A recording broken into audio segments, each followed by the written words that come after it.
and off, and just kind of allowed us to get to know each other before the chaos of going out into the big bad world started to happen. Yeah. Well, it was good for both of you. That's amazing. Mm. And then from that point, how quickly after you finished your course and did your showcase and everything, were you working straight away? Because I gather it's quite quickly, wasn't it? Yeah, so the way it worked out, I was incredibly lucky. The Great Gatsby was casting, and it coincided with what would have been the start of our final year production, like the very final show. So I was lucky that I got cast, and Lachlan very generously let me out to play Gatsby, and essentially I was graded on Gatsby rather than having to do the final play in college, if that makes sense. Yeah. And then from that point, I mean, you went straight into that. And how long was that run with Great Gatsby? That was about, I think it was a 12-week run with a 4-week rehearsal, so it was about 4 months. And Great. it was, yeah, a little baptism of fire, very much in at the deep end in that Yeah, oh sense. my gosh.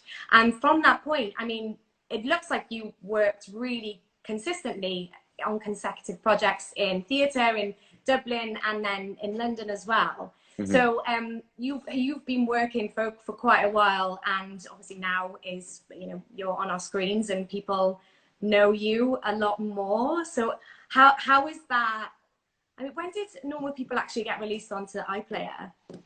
Oh, was it about Was two it months ago? 2 months ago? Yeah. I don't know. I'm pretending that I don't know the date, but it was the You 24th of know. April. It was the 24th of April. So yeah, it was 2 months ago. What am I doing? Yeah, yeah. Yeah. Three So, months I ago. mean, That's 3 months, isn't it? July? I honestly have no Yeah, concept of space or time at the moment. yeah. So it could be, yeah. I mean, it feels like a lifetime ago because obviously all of this has been spread out for us. But it was just the perfect timing for something like that to come out for a lot of people because, well, the episodes anyway, it's 12 half hours, isn't it? So Yeah. it's so easy to just run all the way through those, especially right now. So yeah, how has that been for you going from, you know, stage where, you know, you were doing amazing things, but now your face seems to be absolutely everywhere? Yeah, no, the honest answer is that is something that's just it takes adapting to. It's something that Yeah. you can't, it's not something you learn in drama school.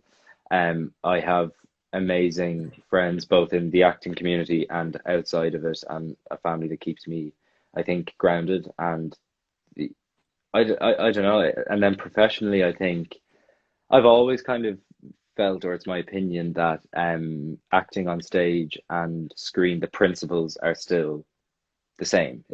Yeah. It's about understanding the character you're playing, doing your homework, and trying to use the tools that you've learned or that you naturally have to try and convey that character with as much honesty as you can. And yes, there is like modulations for acting on screen versus acting on stage, but I think the fundamental principles are the same. Um, Yeah.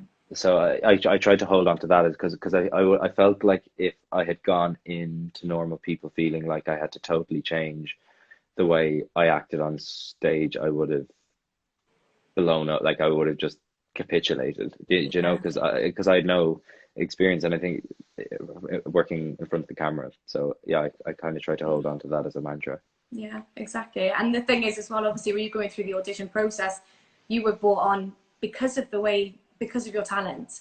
So if you were trying to second guess and try and do something a bit different, you know, then that might not be what they were after anyway. So Hmm.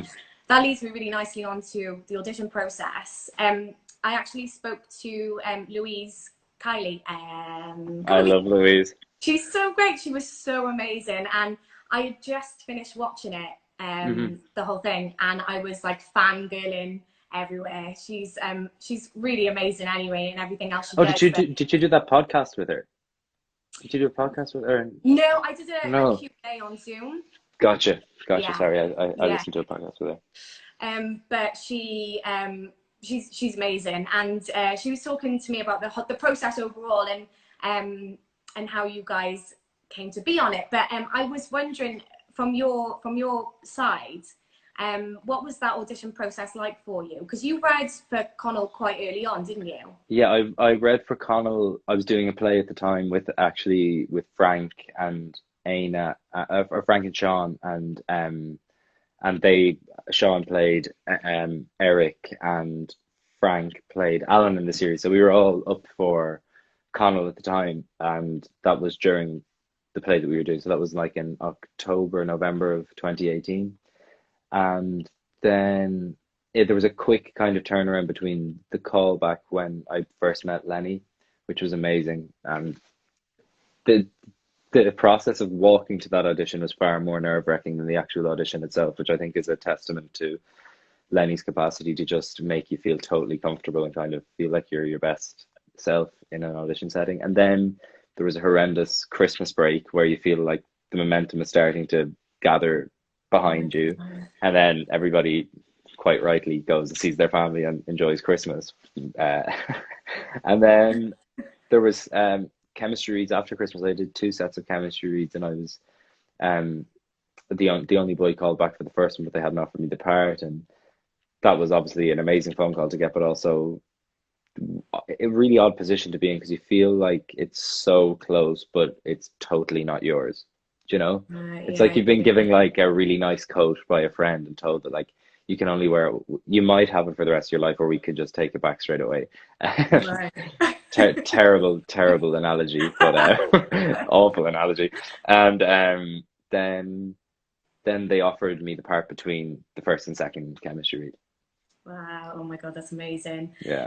Your what I really love about the show is how your performances individually are so layered, and they seem to change. Like one thing that I couldn't get over, which I was speaking to Louise about, was I've not seen anything, number one, that's like shows me the most relatable like love story, especially for first love.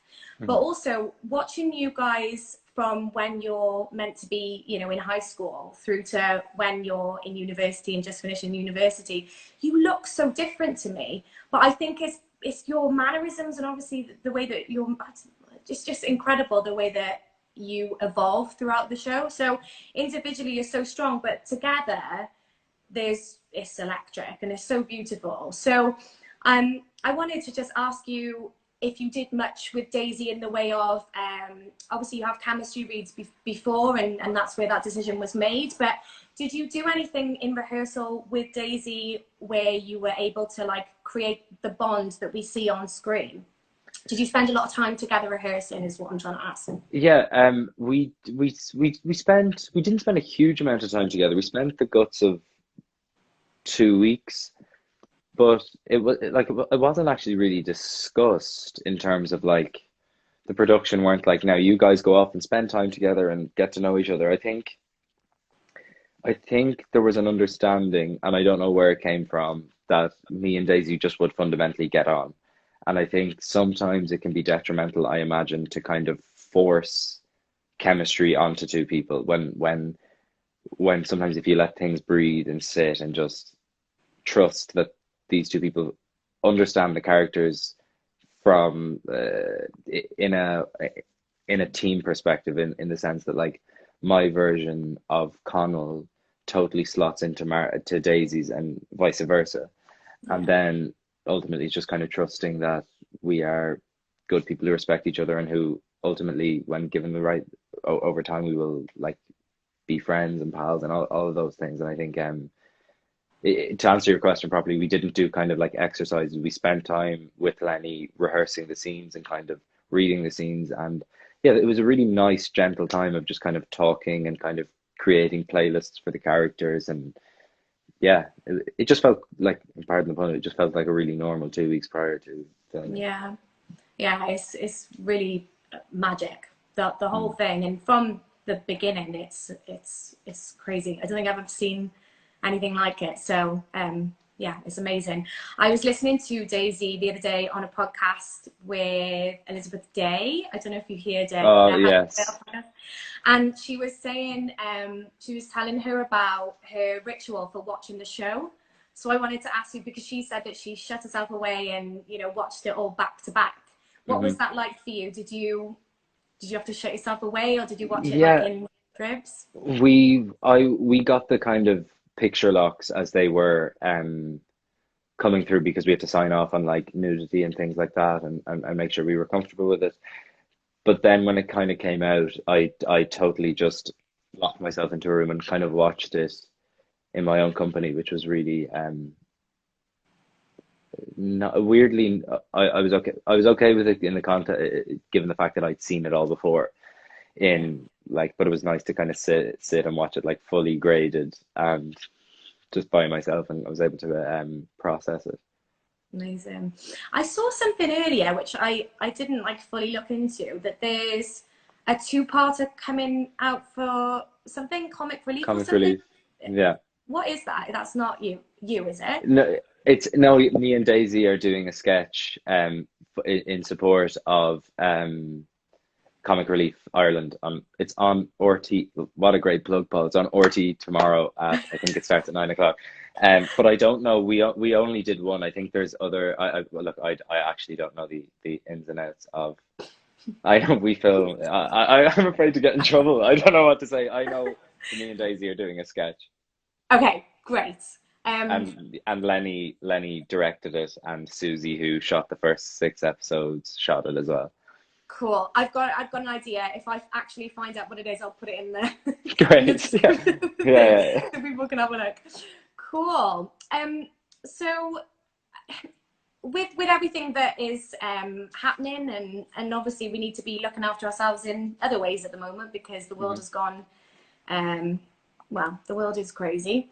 Yes. um I was wondering how you have been looking after yourself with everything that's going on, but also with the added pressure of having to represent yourself in a different way when a lot of people are looking to you. And yeah, if you've got any tips around how you look after yourself when your career is really propelling very fast. Yeah.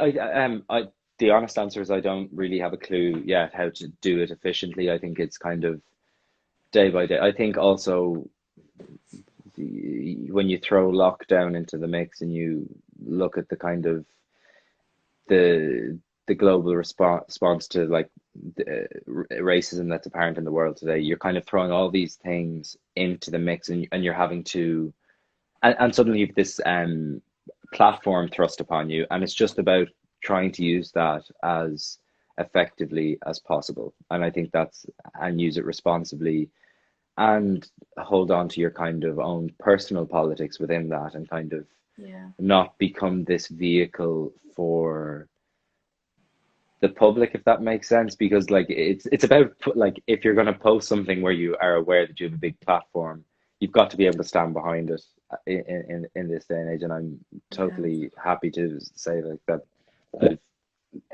I'm in total support of the movements that I've shared on social media. And but it is a tricky thing to adapt to, because like nobody really uh I just didn't have access to that amount of people ever before, and with that kind of volume of people, there's a responsibility that is just inherent. Yeah, definitely. And I mean, you're definitely doing everything in that sense in the right way, and it's totally, everyone can see that that's authentic, and it's great that you are, although it's only just been thrust upon you in this massive way, that Hmm. it's being used in that way. And it's something at a backstage that we're making sure that we're doing as well, that we're using, yeah, using this for what it should be used Totally, for good. totally. Um, so we're going to be wrapping up in a second. I just wanted to ask you if you had any tips. As I say, a lot of our audience are actors, filmmakers, Hmm. creatives. Um, is there anything that you wish you knew when you first, maybe when you left Leah, that you know now that you could give some tips on? I have a kind of complicated response to this, because I think I entered the Lear without having a huge amount of advice from lots of people. And I think that helped me in the sense that like I didn't enter the training or enter the industry with any kind of preconceived ideas about what good acting was, what bad acting was. I kind of figured it out in that 3 years about what I believed was good and what was bad. And I know that's kind of not the most useful answer, but again, to go back to what Lachlan said at the end of third year, he pulls all the actors together, and he said, "What we've taught you over the 3 years is like is what are the sets of skills that you're probably going to refer back to as you move forward in your careers. But the important thing to remember and is that he said, don't be a dick. Don't, because it doesn't matter. There's like you know as well as anybody. There's tons of talented people in the industry. That's just um part of the gig. But it's about, I think people will only work with somebody who's a dick once. They won't go back and it's about, ultimately it's a very collaborative industry, and it requires a lot of kind of give and take. And ultimately it's just a way more pleasant experience working with somebody who's not that Yeah. word. Um I think Yeah. that's my advice, because I think, and obviously work as hard as you possibly can, in like totally commit. Don't I think that if you feel like you're working harder than everybody else and you are disciplined and you you are totally committed, I think it'll break. But I also know that it's not an easy industry. Yeah, definitely not easy. But I think I had a discussion on Tuesday with somebody who was the founder of Open Door, which gives access to people to drama Absolutely. school. Yeah. And that was his number one tip was, yeah, like everyone, it is a small industry. I mean, it feels really big, but people know of people. And I think back in the day, actors could get away with being, No, you can't. And I'm so delighted that that trend feels like it's leaving, because ultimately it's not nice to be around, and B, I don't think it's conducive to good work. yeah, right, exactly. It's already high pressure enough. Like you're Yeah, on totally. set for so long. Like how long was Normal People? What was the, It was 4.5 months plus 2 weeks of pickup, so it was about 5 months all in. right, and long days. So you want to be around people that are, creating because they want to create and they don't Yeah. diva around the place. So absolutely. So just to wrap up, what have you got coming up? So were you on anything when everything got locked down, or are you? No, I hopefully all going well. I'll be going on to something in the relatively near future, but like I can't actually talk about it because of coronavirus, and those things can slip. But if it does go ahead, I'm so excited, and I'm going to be working with people that I really, really, really admire. So fingers crossed. Say a little prayer for me, and hopefully it'll come true. I think we're all going to be saying a prayer for you, and also I'm sure Lara at Curtis Brown is busy with offers for you right now anyway. So we'll be seeing you on something very soon, I know. Thank you. Great. Well, thank you so much for spending time. I really appreciate it, and I'm No, sure a lot of people got a lot of stuff out. I don't know if you've like kept an eye on the comment sections, but I actually everyone's didn't. Yeah, good. Thank you. No, but to be honest, I have felt, I think, and I can speak on Daisy's behalf, and we have felt like a crazy, crazy amount of support, and it has been, it's massively important to us, because it has been like a weirdly stressful 3 months trying to promote a show from your front room, and we're totally grateful for the support that it's garnered, and people have yeah, just been so and lovely. so deserved, so Mm, deserved. Yeah, definitely. Thank great. you so much. Thank you Thank you everyone for so much for your listening. time. See you Cheers. later. Bye. Bye. Bye. Bye. Bye.